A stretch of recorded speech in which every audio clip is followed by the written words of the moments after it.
Hello students, welcome back to this channel.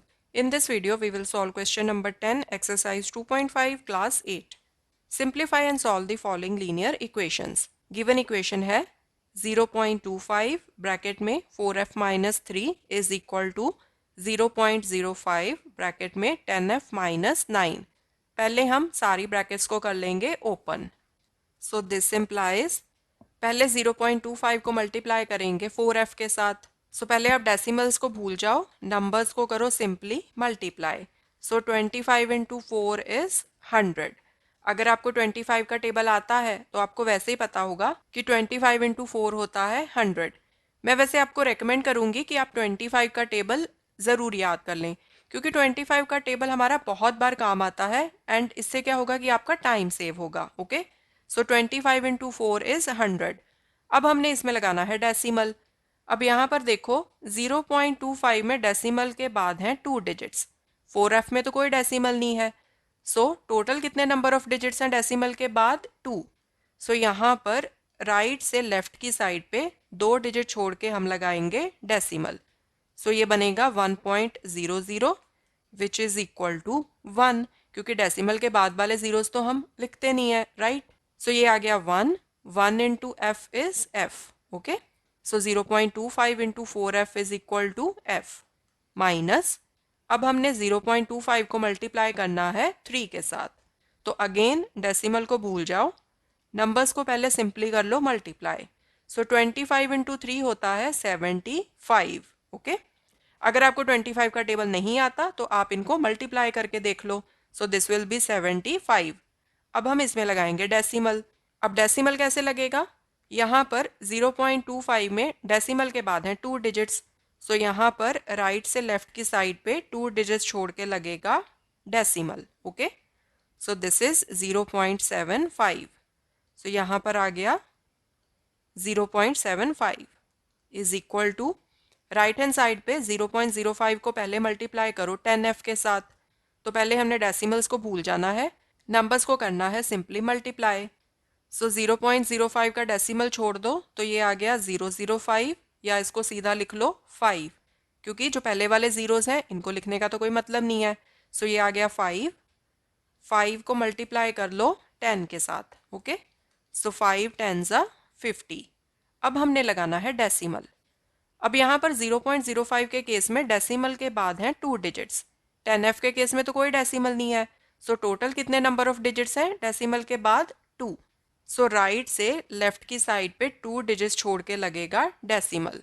सो ये आ गया 0.50. ओके, सो इसको हम सीधा लिख देंगे 0.5, क्योंकि लास्ट वाले जीरो की तो कोई वैल्यू नहीं होती. सो दिस इज 0.5, साथ में आएगा f. ठीक है, माइनस. अब हम 0.05 को मल्टीप्लाई करेंगे 9 के साथ. सो डेसिमल्स को भूल जाओ.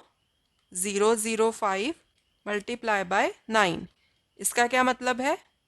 5 इंटू 9, क्योंकि ये जो आगे वाले जीरोस हैं इनका तो कोई मतलब नहीं है. सो 5 9s are 45. ओके, अब हमने 45 में लगाना है डेसिमल. अब 0.05 के केस में डेसिमल के बाद हैं 2 डिजिट्स. सो राइट से लेफ्ट की साइड पे 2 डिजिट्स छोड़ के लगेगा decimal. So this is 0.45. Okay, अब हम वेरिएबल वाली टर्म्स को एक साइड पे इकट्ठा कर लेंगे, नॉन वेरिएबल टर्म्स को एक साइड पे इकट्ठा कर लेंगे. सो f, ये जो 0.5f है राइट हैंड साइड पे, इसको लेफ्ट हैंड साइड पे ले आओ. This will be -0.5f is equal to, right hand side पे बचा -0.45. ये जो लेफ्ट हैंड साइड का -0.75 है, इसको राइट हैंड साइड पे ले आओ. This will become +0.75. Okay, so f minus 0.5f is 0.5f.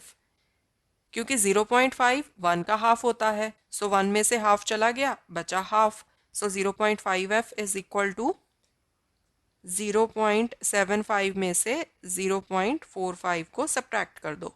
5 minus 5 0, 7 minus 4 3, decimals के नीचे डेसिमल, 0 माइनस 0 0. सो ये आ गया 0.3. लास्ट वाला जीरो लिखने की ज़रूरत नहीं है. Okay, so f is equal to 0.3 upon 0.5.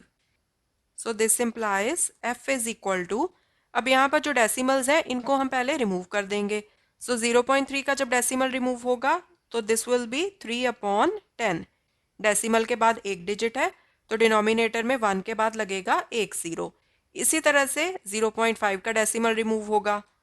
सो 0.5 का जब डेसिमल रिमूव होगा दिस विल बी 5/10। ओके, अब 5/10 ऑलरेडी डिनोमिनेटर में है। सो ये वाला जो डिनोमिनेटर है ना 10, ये शिफ्ट होता है फिर न्यूमरेटर में। सो इसको हम कैसे लिखते हैं? इसको हम लिखेंगे इस तरह से, 0.3 का डेसिमल रिमूव हुआ, ये बना 3/10। 0.5 का डेसिमल रिमूव हुआ, ये बना 5/10। सो 5 रहेगा नीचे डिनोमिनेटर में, 10 शिफ्ट हो जाएगा ऊपर न्यूमरेटर में। ओके, अब ये 10 आपस में कैंसिल हो जाएंगे। So f is equal to 3/5। Okay, अब क्वेश्चन में उन्होंने डेसिमल नंबर्स का यूज़ किया है तो हम भी अपना आंसर डेसिमल में लिख देंगे। 3 को डिवाइड कर लो 5 के साथ। सो 5 0 से 0, यहाँ बचा 3, यहाँ लगा डेसिमल, क्वोशंट में भी डेसिमल लगेगा। डेसिमल के बाद पहले एक 0 लगा लो, इस 0 को नीचे ले आओ, 5 6 30। ठीक है, सो ये पूरा पूरा डिवाइड हो गया। So that means f is equal to 0.6. So this is the answer. So this is question number 10. In the coming videos, we will solve more questions. Thanks for watching. Take care.